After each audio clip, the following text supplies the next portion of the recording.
Hi everyone, thank you for joining this program. We go under the name Beyond Boundaries to disseminate knowledge by inviting globally renowned scholars and practitioners around the world. Thank you for joining this program, and we have pleasure in having Professor Jaideep Prabhu from University of Cambridge. He is Professor of Marketing, University of Cambridge, and he is also the Nehru Professor of Indian Studies attached to Judge Business School. Professor Jaideep Prabhu is an honorary professor of SLIIT as well. Professor Prabhu, we have two groups of students listening to you this evening. They are following undergraduate, one group follows undergraduate degree. The subject they follow is digital strategy and innovation. And we also welcome here postgraduate students following a module on strategy at Sri Jagadhanapura University, Sri Lanka. And we do have about 50 participants from industry and two groups of students, they are joining us from a classroom. So you would see only two addresses or names on the screen. Professor Jaideep Prabhu is globally recognized for coining the term with his co-author years ago, the term frugal innovation.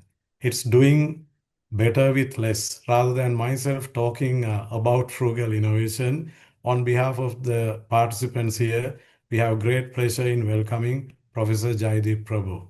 Over to you, sir. Thank you so much, Dr. Shanta. It's a great pleasure to see you again and to be with you and your colleagues today.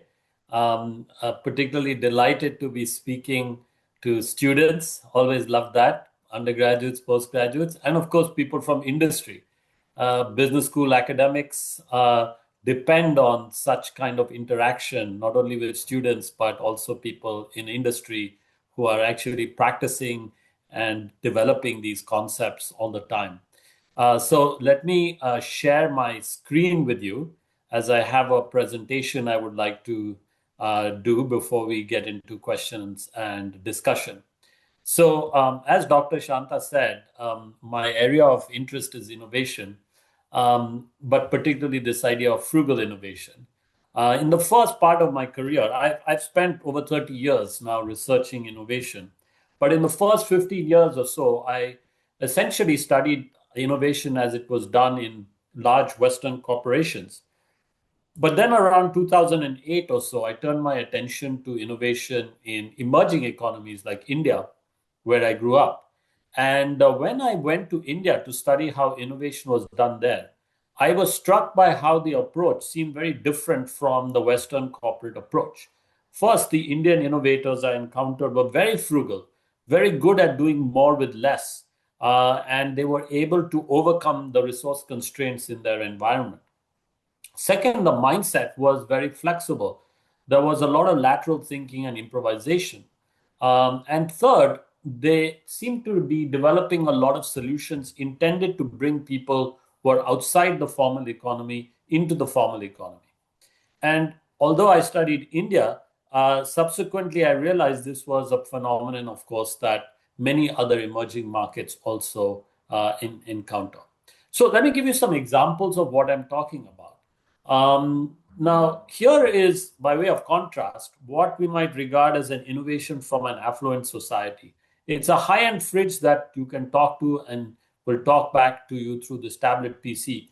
And for that pleasure, you pay about $3,000. Now, this is often the case with large companies. They focus on big projects, big teams, big budgets, trying to push the technology frontier. Then, if they come up with some breakthrough, they put it into their products and services to differentiate them, and then they charge the customer for it. Now, you may see something like this in an emerging market like India or Sri Lanka, but you are equally likely to see something like this in an emerging market. So the expensive fridge is $3,000. This clay fridge is just $30. And this was developed by somebody from a village in India. I'll tell you more about the innovator in a moment, but basically this is frugal, flexible, and inclusive as an innovation. Now here's another example. This is an incubator. It's a very beautiful machine. It has all the bells and whistles that you would want in a device like this from a company like GE. But it's about $25,000. And at that price, it's beyond the reach of most people in emerging markets, particularly those in rural areas where rural clinics will not be able to afford these devices. And even if somebody gives it to them as charity, they may not have technicians there to maintain these, and they may not even have access to regular electricity. In a situation like that, something like this is very powerful. So the incubator is $25,000. This baby warmer is only about $100. Now, of course, it's a baby warmer. It's not an incubator. It doesn't have, for instance, an oxygen tent like the expensive machine has. But it is designed to address a large part of the problem that the incubator is trying to solve.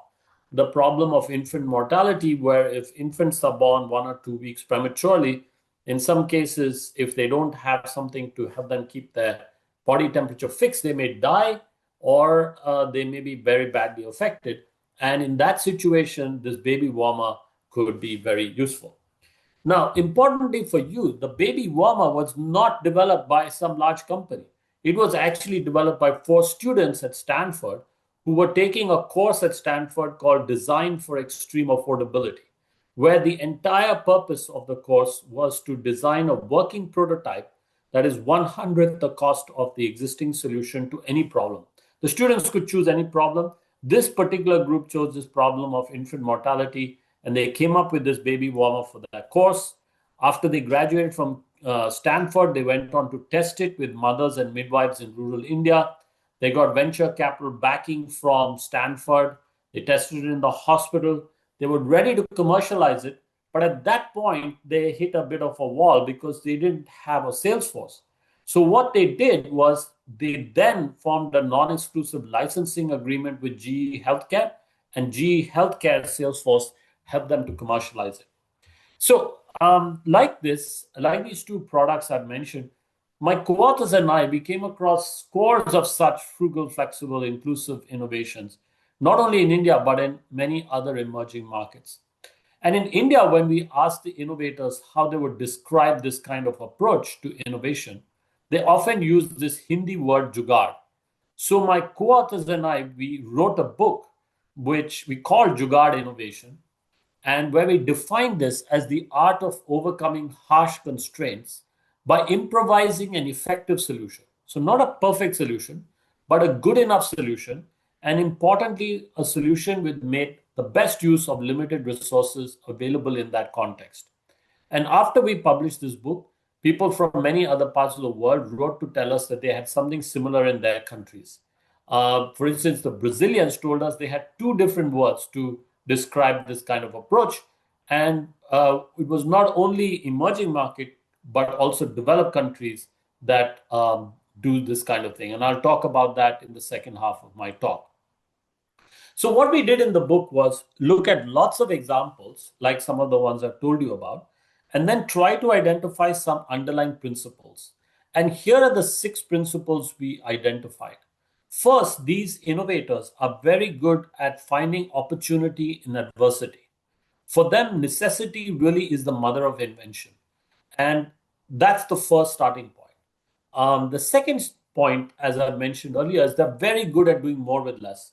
So they will think about what resources they need. If they don't have certain resources, they will look at what resources they have and use those to substitute for resources they don't have. There's a lot of lateral thinking and improvisation. The idea is that if you face a mountain which you cannot climb, is there a way that you can go around it? Fourth, the solutions are very simple, and this helps not only to economize and reduce cost, but also to ensure that the solution is easy to maintain and to adopt. Fifth, a lot of the solutions are actually designed to include marginal people, people in villages, rural areas, etc., lower income communities. But they're not only treated as a market or as beneficiaries, they are also made part of the solution. And I'll give you examples in a minute. And finally, these people, these innovators are very passionate about what they're doing. And they have to be, because what they're doing is quite difficult and they really need to persevere over a long period of time.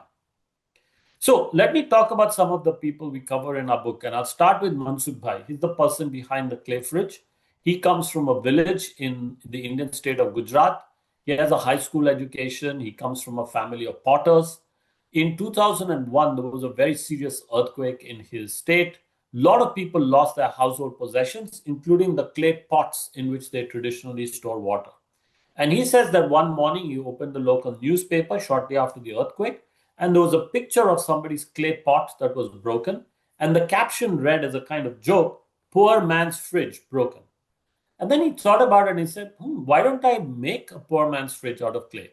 So he designed this fridge that you see here.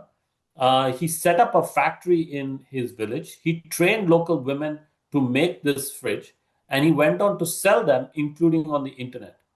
And in many ways, he embodies these six principles.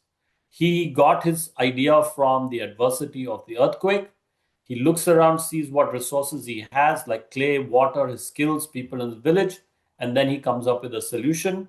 He used a lot of lateral thinking and improvisation to produce it. The solution is very simple. It doesn't even need electricity, as you see. It includes marginal people like himself in villages who would like to buy a fridge and often cannot afford one, not only as consumers, but also the women in his village work in his factory and earn an income. So they're also involved. And finally, you can see videos of him on YouTube. You will see how passionate he is about what he's doing. Now, here's a different sort of innovator we cover in our book. This is Dr. Mohan from Chennai in South India. He's a diabetes specialist. Diabetes is a very serious problem in many parts of India. But in cities, people can go to clinics like his and they can even afford to pay for that treatment. So he has a very successful private practice there. But he's aware that in villages outside Chennai, people may not know what diabetes is or whether they have it, and even if they have it, what they should do about it. Because they will not go to the city for treatment. And his city doctors are not going to go to the village to relocate to serve people there. So he came up with this kind of frugal solution, this mobile van, which he got donated to him by the World Diabetes Foundation. They also donated this very sophisticated equipment that you see inside the van. He worked with the Indian Space Research Organization, and they gave him this satellite dish that sits on top of the van. This van goes from village to village. It stops. People like this lady from the village step into the van. She looks through the eyepiece. The image of her eye is broadcast via satellite to the doctor sitting in the city, who can instantaneously see it on his computer screen and make a diagnosis, which he communicates via mobile phone to this person, who's a local health volunteer. So Dr. Mohan identifies people like this from villages. They go to the city for a few days of training. They come back and perform a very important liaison role in their communities. So you see lots of these kinds of solutions, particularly in healthcare and in to serve lower income communities. Here's a third example we cover. This is the example of Solar Electric Lighting Company, a company set up by Harish Hande, who you see here in the bottom, in my hometown of Bangalore in South India. And he set up this company to sell solar lighting solutions to people who live in urban slums or in the countryside who typically use kerosene for lighting. And he initially realized that the problem he faced was affordability. A lot of the people he was trying to reach could not afford solar lighting solutions, even though it was a much better solution than kerosene.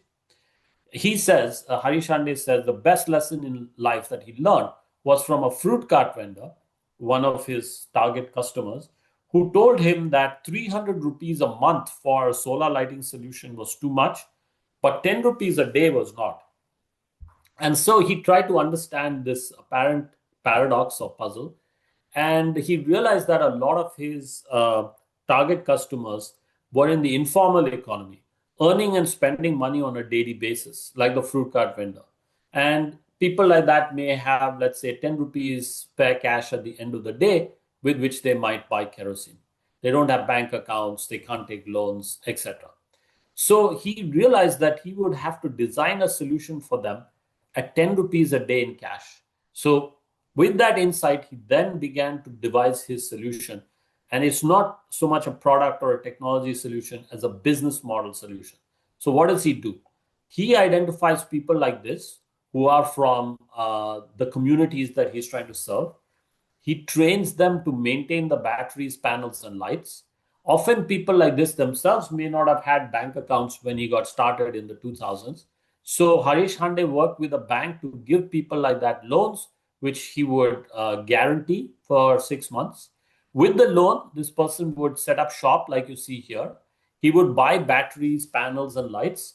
He would charge the batteries during the day, and in the evening, he would rent them to people like the fruit cart vendor for 10 rupees a night in cash. And so her life was better off. She didn't have to pay more or change her behavior in any way. I think somebody has their, I'm just trying to mute them. Please, if you could go on mute, otherwise it interrupts the conversation.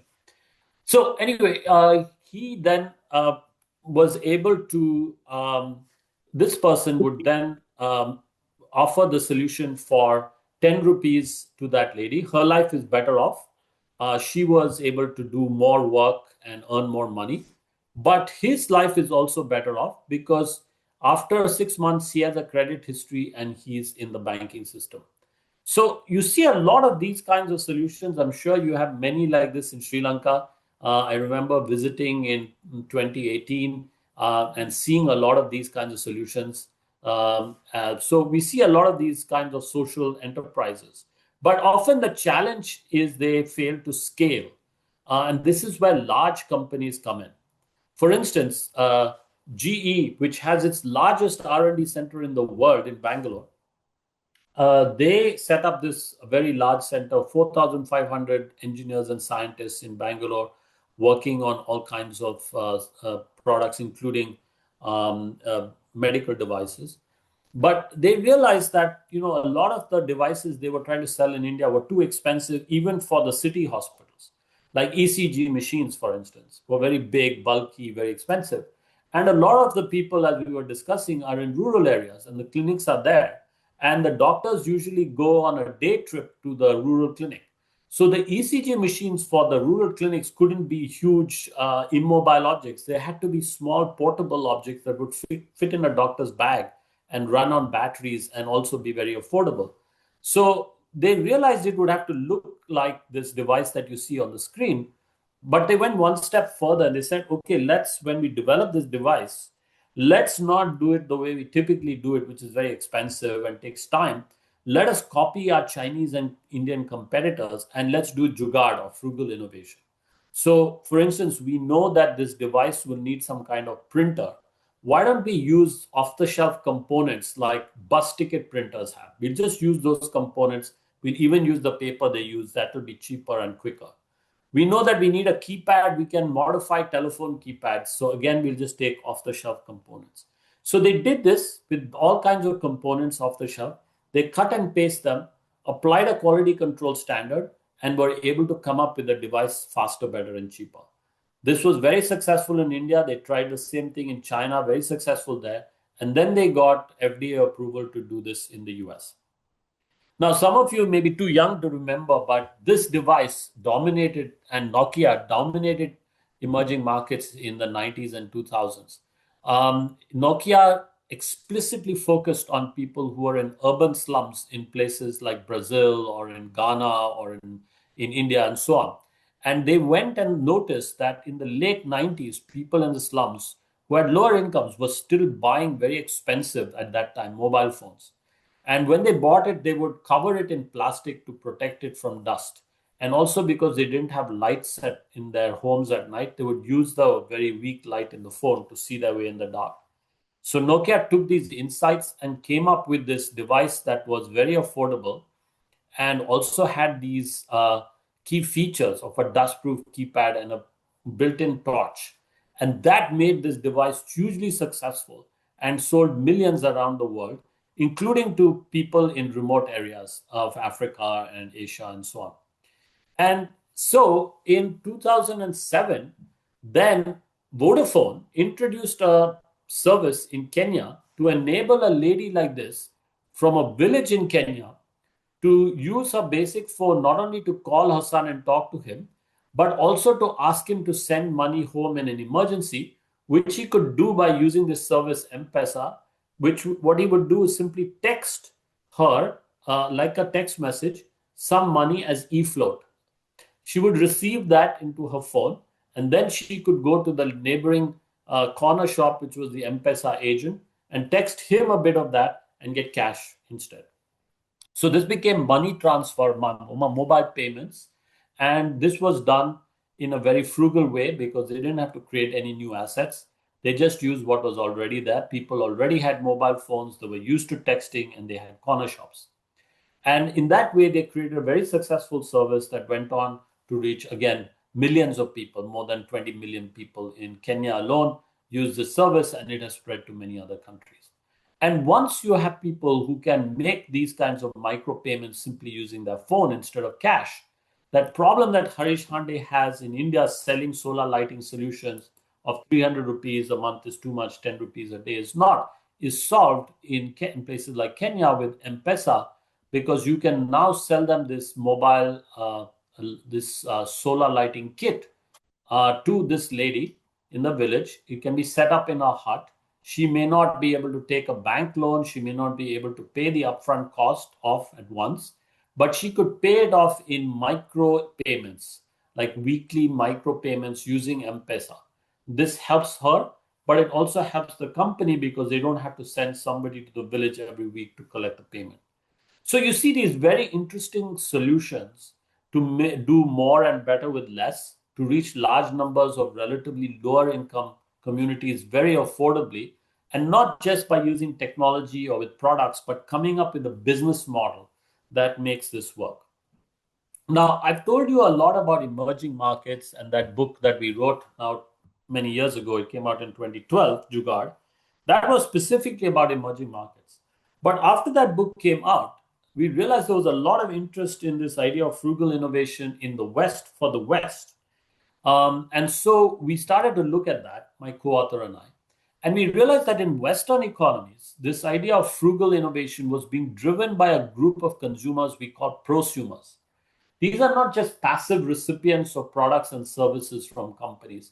They're more actively involved in the socio-economic process, and they're driving at least three movements that underpin a frugal economy. One is the sharing economy, where essentially people like you and me can now directly trade spare assets with each other on some digital platform. Think about Airbnb as an example. The second pillar is the maker movement. That's where small teams, sometimes of our students, can do things that only large companies or the government could have done 10 or 20 years ago, and not only in software, but also in hardware. And third is the circular economy. This is where we are moving away from our linear, wasteful system that we had in the 20th century to a much more circular system where we reduce, reuse, and recycle all the resources needed to produce the products and services that we produce and consume. So let me talk about each of these. Let me start with the sharing economy. So as I mentioned, Airbnb is an example of this. And in 2013, Airbnb was and those kinds of digital sharing economy models were quite small in terms of the traditional rental sectors. But by this year, they have grown to be very large. How can something grow so fast? Well, it can grow so fast because it is fundamentally frugal. The business model is asset light. Here is an example of Brian Chesky, who is the CEO of Airbnb, explaining. So he said in 2014, the Airbnb would be competing with the bricks and mortar hotel chains. Of course, if say Marriott wants to add capacity of 30,000 rooms, they would have to physically build that. That takes time, money, people, resources. Airbnb can create that capacity in 2 weeks because it doesn't create anything new. It just takes what's already there. People like you and me have spare rooms or homes. We put them on the system for others to use.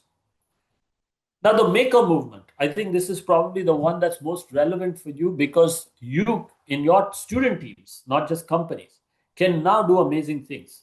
Here's an example of a group of 4 students from Northwestern in Chicago. This is one of them, Liz Gerber. Four of them, two of them had a design background, one had an engineering background, one had a business background. When they graduated, they set up an organization called Design for America. And they said, if you want to solve big problems, you don't have to go to Africa or Asia. There are a lot of problems in the US itself, such as this problem of hospital-acquired infections, which leads to many deaths every year. So they said, four of us, what can we do about this problem? So like some of the other examples I gave, they started by observation. They went to their local hospital, they talked to doctors and nurses. They realized very quickly, when they observed them, that these people really care about hygiene. But there are many moments in the day when they cannot go to a wall unit to wash their hands or dispense the gel. So the students went back to their studio, small room, which had a lot of computers, software, a 3D printer, etc. And they brainstormed and they said, what do kids do when their hands are dirty? They just wipe it on their clothes. Okay, what if we could take that gel dispenser that's fixed to a wall and have it clip onto the doctors and nurses' uniforms? Then they can just run their hands on their clothes, like running on their uniform, to dispense the gel when they're busy. So they came up with a prototype device, which you see there, Swipe Sense. They did this in their studio. Then they said, okay, we can't manufacture this because we don't have a factory. Let's just outsource the manufacturing to somebody. So somebody else did the manufacturing. Then they said, okay, we don't have money even to pay for our own salaries. Okay, no problem. We can crowdfund it. So they did a Kickstarter program that got them money. Then what about distribution? We don't have a sales force. No problem. We can list it on Amazon. Amazon will distribute it for us. And then finally, we don't have an advertising budget. How do we promote it? Again, not an issue. There's social media. One of them gave a TED talk, which went viral. They got a lot of free press attention. So all the things needed to come up with a solution, market it, manufacture it, raise money, all this could be done by four students, using things that are available now to many people around the world. Here's another example. This is one of my own students here in Cambridge. His name is Eben Upton. He was a mature student. He was doing a part-time MBA with us while he was teaching computer science in the computer science department here in Cambridge. And in the 2000s, he and his colleagues had noticed that fewer and fewer young people in the UK were applying to study computer science. And many of them, even they applied, had never opened a computer to play with the hardware or do any programming. So they said, that's a problem. What if we come up with a computer that's so basic and so cheap, they will have to play with it? And so they came up with this Raspberry Pi. The first one was about $30. They now have a $5 version. And they said, well, they'll have to tinker with it. And if it breaks, not a problem because it's so cheap. So they thought they would sell a few thousand units. They have sold millions. And not just to kids, but also to their parents, who then try out other innovations. So here is another student of mine who took the Raspberry Pi. He gave it a cladding that you see here. He loaded it with the Khan Academy, which is the entire US school curriculum that's available in video form on YouTube for free. And he called it Co-Learner. And he said, well, it's great that, there's all this material on YouTube, but a lot of kids around the world in their schools may not have access to the internet in their school, and they may not have access to PCs. But with this device, they can connect it to a TV, which they will have, and they will be able to get access to all this educational material. Now, we carry around these very sophisticated network computers in our pockets. This company, which spun out of UC Berkeley, called CellScope, makes a whole suite of medical devices that plug into the audio jack and use the computing power and connectivity of the cell phone. So this is an otoscope that a mother can use to take high-resolution pictures of the inner ear of her daughter when she has an infection and send us images to a consultant who's somewhere else. This device is a fraction of the cost of the standalone device, and it also enables telemedicine. And they went on to develop many other such devices like dermoscopes and so on. This 3D printer is less than $200, and at that price, it's within striking distance of households. But even if households cannot afford it, now people can go to spaces, which are called tech shops or fab labs or make spaces. These are big sort of warehouse spaces which have lots of tools, not just traditional tools, but also digital manufacturing tools like 3D printers, laser cutters, circuit board printers, etc. And you can go there and just tinker with these tools. But more importantly, you can get access to a community of like-minded tinkerers who you can bounce your ideas off and get inspiration from. So, for instance, those students I told you about Stanford, for their course, they had to come up with a working prototype of this baby warmer, and they didn't know how to do it. They had this idea of a blanket that a mother could use to just swaddle the baby and keep the baby warm. But that's not enough. They needed something that would keep temperature fixed for a period of time. And they didn't know how to do it. They went to the tech shop, which is near Palo Alto, but near Stanford in Palo Alto, and they were talking to people there about what they were trying to do. And one of the people happened to be a former NASA scientist, and he told them about these phase change materials, these waxy substances that you can put in a pad and you can heat with electricity or hot water, and that will keep the temperature fixed. So this is a key element of feature of this device. Without that, it will not work. This is Jane Chen, one of the students from that group with Obama when he was president, because he had supported this kind of maker movement. He actually hosted a maker fair in the White House in 2014. Lots of people who are doing these kinds of things were invited. And he gave a speech where he said, this may sound like it's just a hobby, but in fact, it's a new way to do manufacturing. You can have small factories, micro factories in very crowded, congested cities that are not polluting but are doing sort of high-end manufacturing. For instance, in Detroit, where they used to have very big polluting car factories and they don't anymore, they could have micro factories that are not making the whole car but are making spare parts for local consumption. So that's the maker movement, which is very popular. Lots of such fairs around the world, including children. Let me just end with a few thoughts on how all this kind of frugal innovation affects large companies. Because so far I've talked about how entrepreneurs do it. But what about big companies?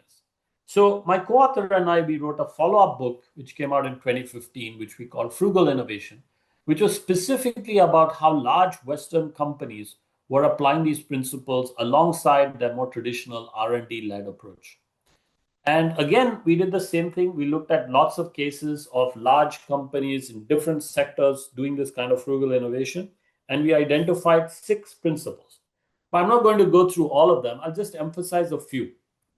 Like the third principle of creating sustainable solutions. We interviewed and wrote about this French company called Tarkett, which makes flooring solutions for office buildings. And they had a very ambitious objective led by their CEO to, in 10 years, be a fully circular enterprise where all the materials that go into the flooring solutions they make, like carpets, would be reduced, reused, and recycled. And they realized this was not just a technical challenge. Again, it was a business model challenge because they had to move from just selling in a transactional way their solutions to contract-based services so they could retain control of the physical assets and reduce and reuse and recycle them. Another principle was, I mentioned this idea of prosumers, companies co-creating value and innovating together with prosumers. So for instance, the auto company Ford in Detroit partners with Tech Shop there, and it sends its engineers, Ford's engineers, to Tech Shop for one afternoon every week. And the engineers go there and they play and talk to people from the community and they try out all kinds of things. And 1 year after they started this, Ford realized this was not only making their engineers more satisfied with their job, but they were also making them more productive. They were coming up with more high value added patents through this process. And a final case and principle is of partnerships, how large companies are now increasingly partnering with startups to do better with less. The example we give is of Barclays, a big bank here in the UK, which has lost touch with its retail customers in the branches because there are fewer branches and people don't go into the bank branch that much, but obviously do a lot of things digitally. So they realized that they could get data. They have a lot of data from customers. They could process that data and using machine learning and so on, and give very targeted, personalized advice to their customers on their phone. So they could develop apps in-house. They have the technology and the expertise, but it would take them a lot of time because they're very slow and very siloed and so on. And in a place like London, they're surrounded by startups, fintech startups that are doing things faster, better, cheaper.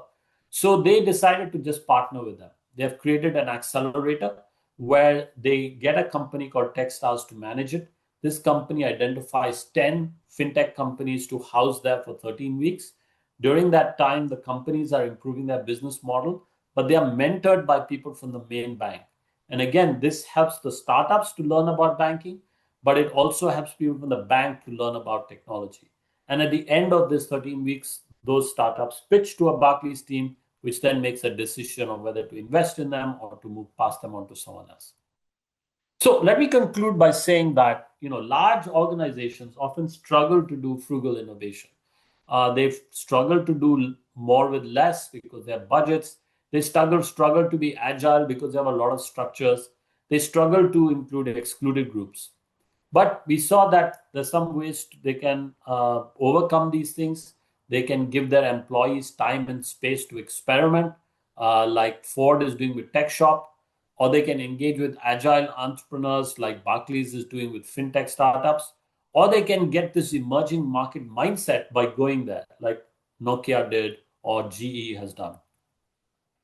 Now, if you're a small organization, your problem is the opposite problem because, in a way, you don't have resources, so you have to be frugal. You don't have structures, so you can be agile. So you can come up with maybe a rudimentary solution very quickly. But then when you need to scale, you may not have the resources needed to scale. And at that point, it may make sense to partner with a large organization. This is exactly what the students behind the Embrace Baby Warmer did by partnering with GE. But then you have to learn how to partner with large organizations. So let me end by saying that based on my work over the last several years, I really believe the world needs this kind of frugal, flexible, and inclusive innovation. I believe that emerging markets like Sri Lanka can gain by engaging with developed economies and vice versa. And I also believe that large and small organizations can work together to improve lives everywhere. Thank you so much. I will stop sharing now and I'll hand it back to Dr. Shanta. I'm happy to take any questions and have a discussion with you. Thank you very much, Professor Jaideep Prabhu, for the very valuable insights you shared. Actually, I had noted down few questions. Eventually, you answered almost every question. One of the questions I wanted to ask is frugal only for rather at the bottom of the pyramid kind of people? No, you said it can even address high end of the market. Another question I wanted to ask whether frugal innovation is only for product and process innovations. Can there be frugal business model innovations? And you mentioned the solar lighting example. And I have one unanswered question in the sense with what I have written down. Will AI and frugal innovation, are they compatible or will they not be converged? What is your Yeah. opinion? Yes, that's such a great question. So yeah, all those are great questions. In fact, first of all, let me just go back to that first question of is frugal only for people who on lower incomes? No, not at all, because it can be a way to reduce your costs, and then you can either pass on those savings to your customers or keep higher margins. So I remember asking the CEO of Tata Motors some years ago because Tata Motors had come up with the world's cheapest car, the Nano, but they also had very expensive cars like the Jaguar and Land Rover, which they had acquired. And I said to him, do you also do frugal innovation for Jaguar and Land Rover? And he said, absolutely. We can reduce costs, we can make things more efficient in the factories and the supply chain, but it doesn't mean that we have to then reduce the price of the car because you still want to signal quality, but you have more margin and become more profitable. Certainly, business model innovation is a key element. It's not just products or services. But coming to your really fascinating question about AI, so we here in our research group are now very focused on what we call frugal AI. So why and what do we mean by this? As you'd probably be aware, a lot of the developments in AI now, at least as it's being done in Silicon Valley, is extremely expensive. And the resource is very resource heavy. So every aspect of AI, from the models, the large language models, you need huge amounts of data. You need very sophisticated talent working on those foundational models, and they're throwing money at them to get them. The chips that are needed are very high end. The data centers are very expensive. They are very energy hungry, and huge resources needed at every point. The materials that go into the chips are rare earths, those are very expensive.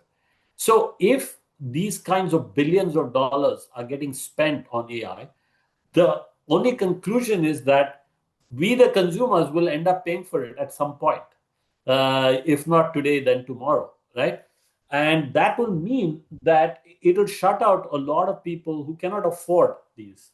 So, one is the affordability, and therefore it's important to reduce the costs and make AI affordable, because that's the only way we will be able to bring the fruits of AI, which could be completely transformational in countries like Sri Lanka and India.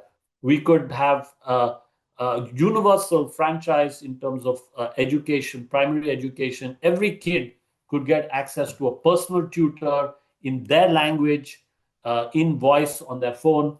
Every adult or person could get access to their own doctor in their language, invoice on their phone. All this can be done, but we have to figure out how to do it affordably so that people can afford it and do it at scale. So I think frugal innovation absolutely applies to AI, and it is absolutely necessary in AI. Otherwise, all the benefits of AI will not accrue to the mass of people. It will only accrue to a few people who are able to afford it, and all the return and value will go to those few people. A very good example of frugal innovation in AI is what DeepSeek from China did. So the Chinese are masters of frugal and accelerated innovation. For many years, they have been doing this. And DeepSeek is just the latest example of what they have done.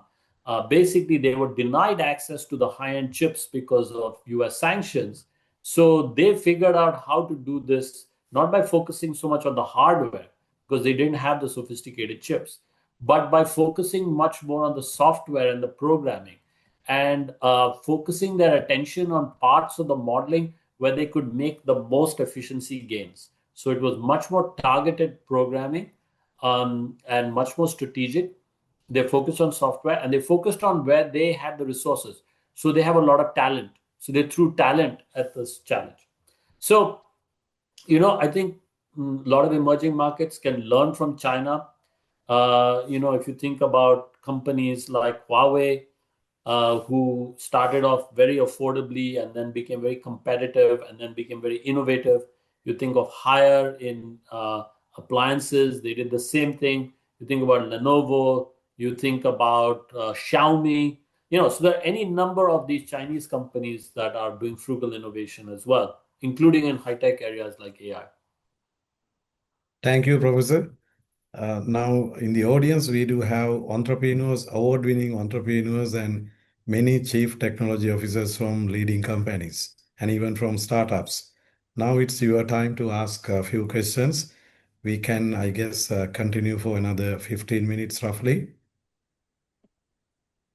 Yeah, Dr. so feel Yeah. free to just unmute and ask your question or put it in chat. Yeah, we have a gentleman, Pramadi Atapattu, an award-winning entrepreneur. Yes, Pramadi, go ahead. I also Dr. see, just before you see that, I see that there is a gentleman called Nimal Vallipuram, and I want to say hi to him because he's from Sri Lanka, but he was my classmate in IIT Delhi many years ago. So I'm delighted he could join as well.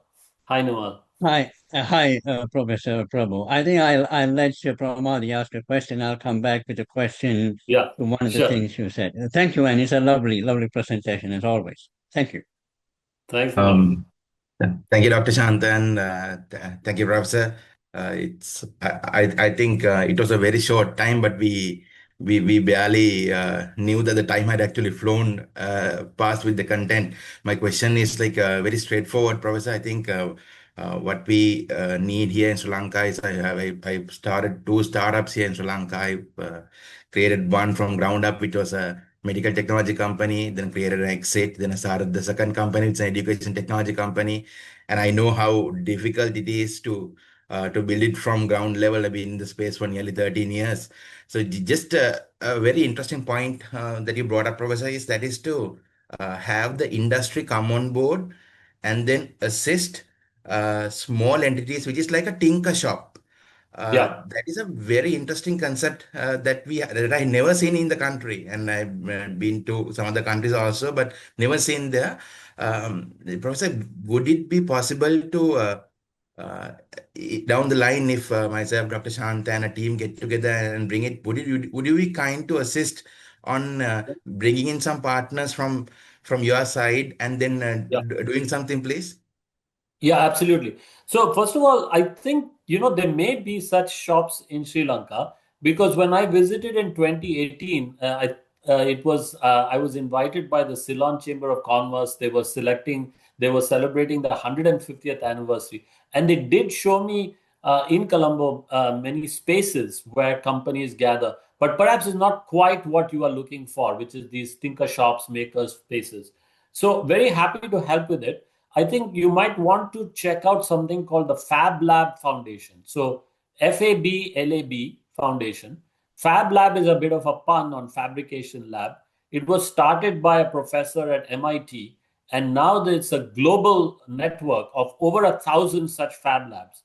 If there isn't one in Sri Lanka, I would be a bit surprised, but certainly you should then set it up because I have seen the impact of these maker spaces. We have one right in the heart of Cambridge, just 5 minutes away from where I am in the business school. And it's an amazingly vibrant space because we have people there who are not only students from across fields, interdisciplinary, but we have a lot of people from the local ecosystem of startups, big companies, software, hardware, and they go there just to have fun. But out of that fun comes so many breakthrough ideas, products, prototypes, businesses in all kinds of areas, from textiles to wood to metal to software. So this can be very fertile. And in fact, you also then see a lot of benefits to the large companies because large companies can prototype very quickly and easily, just like what Ford did with Tech Shop in Detroit. So large companies can benefit, but startups can benefit, students can benefit, and you basically create an ecosystem that is very,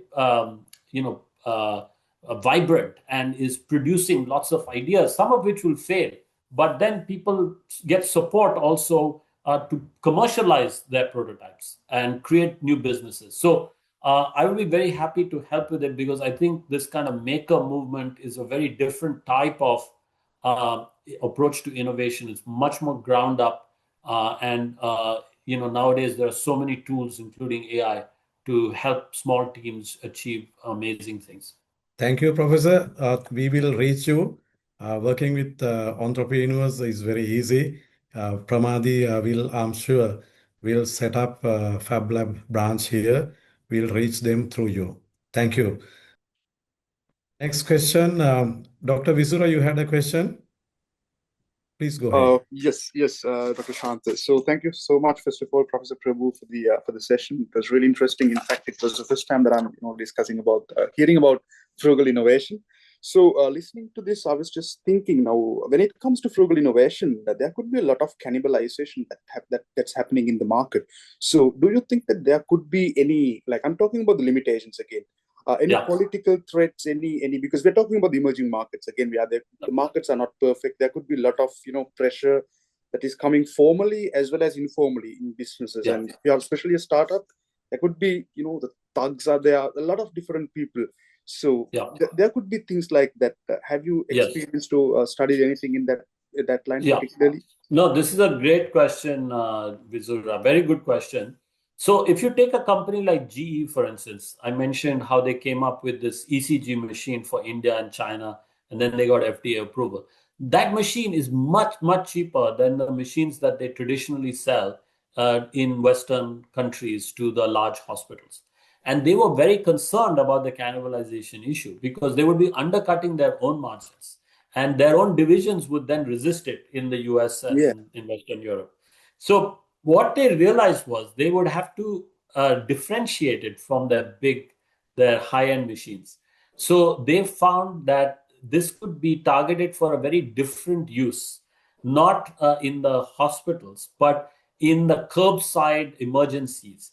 If there are people who are hurt or injured or have a fall or something on the curbside, when the ambulance comes to pick them up, this can be used there or on the way to the hospital. So they create a different segment, a category. Now, within large organizations, nevertheless, there is this fear of cannibalization. In some cases, they can do it like this, or they can differentiate through branding and so on. But when it comes to a startup that is potentially going to disrupt a large organization, if there's a separate organization coming in with something that is, and this is the whole theory of disruptive innovation, if they're coming in with a new solution that is has less features than the existing solution, so it's potentially somewhat lower on quality but much lower in price, they could potentially disrupt the established incumbent, because they could potentially get better and better faster and grow faster, and then actually offer higher quality at lower cost. And this is what Chinese companies have done. This is what startups do to incumbents in the West all the time.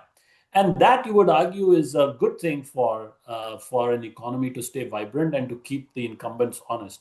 The problem exists when the incumbents get very powerful, and we're seeing this with the digital giants. They are so rich and so powerful that they can acquire the startups and kill the innovation. And so that is where, in the end, you have to hope that the state and the regulators, the antitrust bodies, can do their work. Of course, they are being stretched these days by the big giants. But, one could also argue that the giants are several, and that they are also competing with each other tooth and nail. And so, there's still scope for startups to be acquired by one or the other. What we have to worry about is when the big companies buy the startups and don't commercialize them, but just sit on them, just to eliminate the competition. That's a problem. I assume that we can get one more question before we. Yes. Why don't we ask my old friend Nimal? Yes, of course. Since he has raised his hand. Nimal. Hi, Professor. Thank you for the time. Professor Prabhu, thank you for your time as well. I have a question. I think it's going back to the earlier question as well. Do the patent regime we have around the world, the intellectual property patent regime, do they have to go through a different thinking for this to be successful and work? Because a lot of the companies, they build their moat on this, and they have done it for many, many years. Does that have to change? Again, thank you for your time. Yeah, great question, Nimal. So, this is something that I have thought about quite a lot, because, for instance, let's go back to that GE example of the ECG machine. Their whole thing they realized was, look, if we want to do this faster, better, and cheaper, we can't do it the traditional way that a big company would do it. That is, we would design everything ourselves, and we would apply for patents, and we'd own the intellectual property.